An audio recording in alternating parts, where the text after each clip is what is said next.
Hello everyone, welcome back to our channel. आज का जो हमारा वीडियो है वो बहुत ही इंटरेस्टिंग और इन्फॉर्मेटिव होने वाला है, क्योंकि आज हमारे साथ मौजूद हैं Meerut institute of technology Meerut की एक बहुत ही अच्छी और समझदार फैकल्टी जिनका नाम है रूपल चौधरी मैम, जो कि BCA डिपार्टमेंट में असिस्टेंट प्रोफेसर हैं स्टार्ट की। सबसे पहले मैम मैं आपका स्वागत करना चाहूँगी और चाहूँगी आप हमारे श्रोताओं को, हमारे लिसनर्स को, हमारे व्यूअर्स को अपना इंट्रोडक्शन दें। हाय, मेरा नाम रूपल चौधरी है और मैं MIT में 2 साल से असिस्टेंट प्रोफेसर हूँ स्टैट्स की। तो मैम मेरा सबसे पहला सवाल आपसे ये है कि आप हमें ये बताएं कि स्टार्ट्स को इतना ज़रूरी क्यों माना जाता है और स्टूडेंट्स को स्टार्ट पढ़ने के क्या क्या फ़ायदे होते हैं और क्यों उनको पढ़ना चाहिए, क्यों उनके लिए ज़रूरी है। देखिए, क्योंकि हम आज का जो एरा है वो डेटा का एरा है और इसमें अगर आपको कोई डिसीजन लेना है तो उसके लिए आपको डेटा को रीड करना पड़ेगा, उसे कलेक्ट करना पड़ेगा। आप एक छोटे से एग्जाम्पल से सोच सकते हैं, अगर मुझे एक कॉलेज में एडमिशन ही चाहिए तो सबसे पहले मुझे ये देखना पड़ेगा कि जो कोर्स के लिए मुझे एडमिशन चाहिए वो कौन कौन से कॉलेज में है। उसके लिए मुझे डेटा कलेक्शन करनी पड़ेगी, तो वो भी आप डेटा कलेक्ट ही कर रहे हैं और वो बहुत बड़ा पार्ट है स्टैट्स का। तो जैसे ही आपने कलेक्शन किया, आप उसे रीड करेंगे, एनालाइज करेंगे, तो उसके बाद ही आप डिसीजन पे आते हैं कि मुझे किस कॉलेज में एडमिशन चाहिए। तो वो बहुत बड़ा रोल प्ले करता है। ऐसा तो नहीं है कि कोई स्टूडेंट अगर एडमिशन लेना चाहता है तो वो किसी भी कॉलेज में चला जाएगा, बिल्कुल, है ना। तो जब वो एडमिशन लेता है तो वो डेटा ही कलेक्ट करके और उस पर डिसीजन लेता है और वो सोचता है कि मुझे इस कॉलेज में जाना है क्योंकि यहाँ मुझे बहुत अच्छी अपॉर्चुनिटीज़ मिलेंगी। तो ये बहुत बड़ा पार्ट है स्टैट्स का और इससे बहुत हेल्पफुल होती है स्टूडेंट्स के लिए। तो स्टूडेंट्स को स्टैट्स को पढ़ना बहुत ज़रूरी है, इससे वो डिसीजन आसानी से किसी भी प्रॉब्लम के लिए ले सकते हैं। तो मैम स्टैट्स का यूज़ हर फील्ड में होता है, तो आप हम सबको ये बताइए कोई रियल लाइफ एग्जांपल शेयर करके कि कैसे होता है और क्या कुछ खास इंसान उस चीज़ से रिलेट कर सकता है। देखिए, अगर हम बिजनेस एनालिसिस की बात करें, एक बिजनेस अपॉर्चुनिटी की बात करें, तो अगर मुझे बिजनेस के लिए भी डेटा कलेक्ट करना है तो मुझे उसमें ये देखना पड़ेगा कि मेरा कस्टमर किस फील्ड के लिए मुझे चाहिए, किस फील्ड के लिए मुझे एनालाइज करना है, ताकि मुझे पता हो कि मेरे कस्टमर को क्या चीज़ चाहिए। ठीक है, तो उसके लिए वो बिजनेस में आ गया। या अगर मैं मेडिसिन की भी बात करती हूँ तो मुझे ये देखना है कि कौन सी मेडिसिन किस फील्ड के लिए अगर मुझे चाहिए। मान लीजिए आप डायबिटीज़ की बात कर रहे हैं या हम कैंसर पेशेंट्स की बात कर रहे हैं, तो अगर मुझे कोई मेडिसिन बनानी है तो मुझे उसका इफेक्टिवनेस भी चेक करना है। Yes ma'am. उसके लिए भी मुझे डेटा कलेक्ट करना पड़ेगा कि वो यूज़ होगी।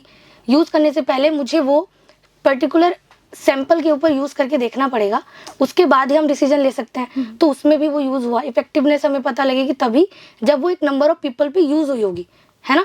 तो वो स्टैट्स का एक पार्ट हो गया, बिजनेस रिलेटेड पार्ट्स हो गए। और छोटे से छोटा एक रीज़न आप देखें तो हम अगर कोई कपड़े भी खरीदना चाहते हैं, ठीक है, तो आजकल आप देखिए, हम मिंत्रा ऐप है, अमेज़ॉन ऐप है या मीशो देख लीजिए, तो सबसे पहले जो कंज्यूमर वो ये देखता है कि कौन से ऐप पर कौन सा सामान जो उसे चाहिए वो कितना कम अमाउंट पे मिल रहा है। Yes. तो वहां पर भी उसने डेटा कलेक्ट ही किया है, उसने वहां पर भी स्टैट्स का ही यूज किया, लेकिन उसे पता नहीं है कि जो लोग यूज नहीं करते उन्हें पता ही नहीं है कि वो स्टैट्स का यूज कर रहे हैं। तो ये तो बहुत छोटा एग्जाम्पल हो गया। वहां पर भी हम यही देखते हैं कि हमें कौन से ऐप से चाहिए, मुझे कहाँ ज़्यादा फायदा हो रहा है, कहाँ पर सेल चल रही है, कहाँ सेल में भी मुझे कितने % डिस्काउंट मिल रहा है। तो वो सब ही स्टैट्स का पार्ट है। तो ये बहुत ही माइनर एग्जांपल है, लेकिन अगर हम मेडिसिन फील्ड की बात करें, बिजनेस फील्ड की बात करें, तो वहाँ पर भी स्टैट्स बहुत बड़ा रोल प्ले करता है। मैम मेरा अगला सवाल आपसे ये है कि आप हमें ये बताएं कि बहुत सारे स्टूडेंट्स को स्टैट्स बहुत ज़्यादा डिफ़िकल्ट लगता है, जैसे किसी का मैथ्स अच्छा नहीं है या फॉर्मूलाज याद करने में प्रॉब्लम होती है, तो आपके अकॉर्डिंग कैसे वो स्टैट्स को इजी और रिलेटेबल और अंडरस्टैंडेबल बना सकते हैं।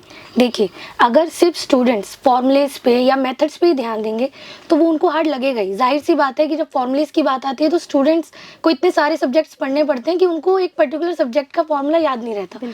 लेकिन अगर हम उसी फॉर्मूलेज को या उसी मेथड को रियल लाइफ एग्जांपल से कनेक्ट करें तो उनको वो समझने में बहुत आसानी होती है। अब आप एग्जांपल आप ये लेके सोच सकते हैं कि अगर मैं बोल रही हूँ कि आपको कोई चावल ही खरीदना है, ठीक है, लेकिन अब स्टूडेंट को अगर हम ऐसे बोलेंगे चावल खरीदने, तो इस स्टैट से कैसे रिलेट हुआ। आप देखिए, चावल लेने जाते हैं तो आप जो भी वो बोरी है उसमें से चावल लेते हैं तो आप कुछ दाने निकाल कर चेक करते हैं। बिल्कुल। तो यहाँ पर आप स्टैट्स का यूज कर रहे हैं। ये किस चीज़ का एग्जांपल है? सैंपल का एग्जांपल है। उस टाइम पे वो जो बोरी है जहाँ से आपने वो चावल लिए, चावल की क्वांटिटी ली है, वो पॉपुलेशन है। उसमें से हमने वो जो चावल निकाले हैं, वो जो दाने निकाले हैं, वो सैंपल है, उसको हम अब जज करेंगे। जैसे ही आपको लगा कि ये चावल बहुत अच्छा है तो आप वो चावल ले लेंगे, नहीं तो आप उसे नहीं खरीदेंगे। तो यहाँ पर भी आपने स्टैट्स का यूज़ किया है। लेकिन अगर बच्चे को सिर्फ हम यही बताएंगे कि फॉर्मूला है, मीन मीडियन मोड ऐसे ही निकालते हैं, उसे रिलेट नहीं करेंगे तो उसको वो फिर हार्ड ही लगेगा, क्योंकि उसे फॉर्मूले याद करने हैं। तो अगर फॉर्मूले याद करने हैं तो वो मैथ्स यूज़ कर सकता है। स्टैट्स मैथ से डिफरेंट है। यहाँ पर हम रियल लाइफ एग्जाम्पल से कनेक्ट करके आपको ये सिखाते हैं कि आप स्टैट्स का यूज़ कैसे कर सकते हैं। तो ये बहुत अच्छा एग्जाम्पल रहेगा कि अगर हम स्टूडेंट्स को पढ़ाएं, जो कि हम एमआईटी में करते हैं, हम उन्हें रियल लाइफ एग्जाम्पल्स देते हैं कि आप इस मेथड को यहाँ यूज़ कर सकते हैं। जैसे मीन है तो हम उसे अटेंडेंस के बेसिस पे चेक कर सकते हैं एक स्टूडेंट कितनी दिन आया है, कितनी परसेंट उसका एवरेज है अटेंडेंस का, या अगर उसके मार्क्स की बात करनी है, या हम रिजल्ट में देख सकते हैं। आपने रिजल्ट देखा होगा तो आप जाहिर से सोचेंगे तो आप हमेशा परसेंटेज बताते हैं जी, है ना, कि मेरी 70% है 10th में, मेरी 80% है। आप अपने सब्जेक्ट के मार्क्स नहीं बताते हैं, वो भी स्टैट्स का पार्ट है। आप वहाँ पर अपना एक आइडिया लगाते हैं।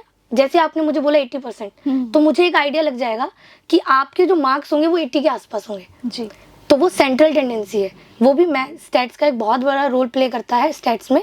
तो आप वहाँ से ही एग्जाम्पल उठा सकते हैं। तो हम बच्चों को कोशिश करते हैं कि वो रियल लाइफ एग्जाम्पल से कनेक्ट हो ताकि उनको प्रॉब्लम ना आए। तो मेरा बस यही रहेगा कि स्टूडेंट्स को जब भी हम स्टैट्स पढ़ें तो वो रियल लाइफ एग्जाम्पल से उसको कनेक्ट करें ताकि उन्हें ज़्यादा प्रॉब्लम नहीं हो। जी मैम, जैसा कि आपने बताया कि स्टूडेंट्स कैसे इसको कनेक्ट कर सकते हैं, वैसे ही अब मैं आपसे जानना चाहूँगी कि स्टूडेंट्स क्या क्या करियर ऑप्शन स्टार्ट के थ्रू बना सकते हैं। देखिए, डेटा साइंटिस्ट आजकल बहुत बड़ा फील्ड चल रहा है, उसके कोर्सेज भी बहुत सारे आते हैं। लेकिन अगर स्टूडेंट बीसीए कर रहे हैं या बीटेक कर रहे हैं या बीबीए भी कर रहे हैं, जितने भी कोर्सेज हैं आजकल स्टैट्स एक इम्पॉर्टेंट सब्जेक्ट है वहाँ पर, ताकि स्टूडेंट को एक एक्स्ट्रा कोर्स ना करना पड़े ग्रेजुएशन के बाद, ताकि उनको जो हेल्प चाहिए, जो भी वो कोर्स फील्ड में जाना चाहते हैं, वो उनको यहीं से मिल जाए। क्योंकि देखिए, हम बीसीए है, हमारा डिपार्टमेंट है एमआईटी में, यहाँ पर हम 2 सेमेस्टर में स्टैट्स प्रोवाइड कराते हैं, सब्जेक्ट है मेन। तो जो डेटा साइंटिस्ट के जो कोर्सेज हैं, जो बहुत महंगे होते हैं आजकल, वो ना उन्हें करने पड़े, तो वो डेटा साइंटिस्ट के कोर्स यहीं से सीख कर जाएं, क्योंकि उसमें बहुत बड़ा रोल स्टैट्स प्ले करता है। आपको डेटा की नॉलेज होनी चाहिए, बाहर जाकर उनको जो काम करना है वो डेटा पे ही करना है, ठीक है। तो वो फील्ड हो गया, डेटा साइंटिस्ट फील्ड हो गई। बिजनेस एनालिसिस एक फील्ड है, या फिर आजकल गवर्नमेंट जॉब्स में भी स्टैट्स की एक अलग फील्ड है, डिफरेंट फील्ड है। बैंक्स में गवर्नमेंट जॉब्स जो निकालते हैं, जैसे एसएससी अभी बहुत बड़ा रोल प्ले करता है हमारे इंडिया में, बहुत बड़ा एग्जाम है, उसमें भी एक पोस्ट है स्टैट्स के लिए, ठीक है। तो वो भी अगर स्टूडेंट चाहते हैं तो वो उस फील्ड में भी जा सकते हैं। तो स्टैट्स ऐसा नहीं है कि वो सिर्फ एक सब्जेक्ट है और उसका कोई यूज़ नहीं होता है, बहुत बड़ा रोल प्ले करता है। ऐसा कोई भी काम नहीं है जिसमें स्टैट्स यूज़ ना हो। आप एक छोटा सा कोई सर्वे भी करना चाह रहे हैं, उसके लिए भी आपको स्टैट्स का यूज़ करना पड़ेगा। आपको कोई बिजनेस स्टार्ट करना है, उसके लिए भी आपको सबसे पहले जाहिर सी बात है डेटा ही पढ़ना पड़ेगा, ठीक है। बैंक्स में अगर जॉब चाहिए, बैंक्स में भी अगर आपको स्टैट्स की, क्योंकि बैंक्स को भी मेन उनका काम यही है कि वो कस्टमर्स का डेटा रीड करें। हमारे कस्टमर्स को कौन सी पॉलिसी अभी मिलनी चाहिए, या गवर्नमेंट है उनको अभी कौन सी पॉलिसी निकालनी चाहिए। तो स्टैट्स केवल एक प्राइवेट फील्ड तक सीमित नहीं है, वो गवर्नमेंट की फील्ड में भी यूज़ होते हैं, वहाँ पर भी उनकी बहुत सारी जॉब्स निकलती हैं। तो स्टूडेंट्स अगर चाहें उस फील्ड में भी जा सकते हैं। मैम, मेरा अगला सवाल आपसे ये है कि अब के दौर में डेटा और एनालिटिक्स की चीज़ें बढ़ती जा रही हैं, तो आप स्टूडेंट्स को क्या सजेस्ट करना चाहेंगे? क्या वो स्किल सीखें, क्या कोई वो टूल सीखें, ये आप हमें बताएं। देखिए, क्योंकि स्टूडेंट्स को केवल थ्योरेटिकल नॉलेज तक लिमिट नहीं रहना चाहिए उनको क्या करना चाहिए, आगे भी स्किल सीखनी चाहिए।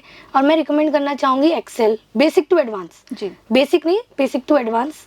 और पाइथन सीखना चाहिए, आर, क्योंकि ये डेटा एनालिसिस टूल्स हैं, या और मैं बोलना चाहूँगी डेटा विजुअलाइजेशन टूल्स, ये बहुत बड़ा रोल प्ले करते हैं। अगर आपको सिर्फ थ्योरेटिकल नॉलेज है तो उससे कुछ नहीं हो पाएगा, क्योंकि आपको वही चीज़ यूज़ करके भी दिखानी है, रिपोर्ट्स बनानी होती है। अगर आप किसी कंपनी में काम कर रहे हैं तो आपको ये स्किल्स पता होनी चाहिए, और यही चीज़ हम यहाँ एमआईटी में सिखा भी रहे हैं। हमारा एक कोर्स एमआईटी में डेटा साइंस भी है, जो हम स्टूडेंट्स को सिखा रहे हैं, ताकि जब वो यहाँ से जाएँ तो उनको एक पर्टिकुलर कोर्स ना यूज़ करना पड़े, खरीदना ना पड़े, या उसे सीखना ना पड़े, वो यहीं से सीख कर जाएँ। और सीख कर जाएँ तो जब यहाँ कंपनीज आएँ तो वो डायरेक्ट जॉब लेकर जाएँ। तो वो सीखना चाहिए। लेकिन सबसे बड़ा, हम ये स्किल्स की बात तो कर रहे हैं, टूल्स की बात कर रहे हैं, लेकिन सबसे बड़ा रोल प्ले करती है क्यूरियोसिटी।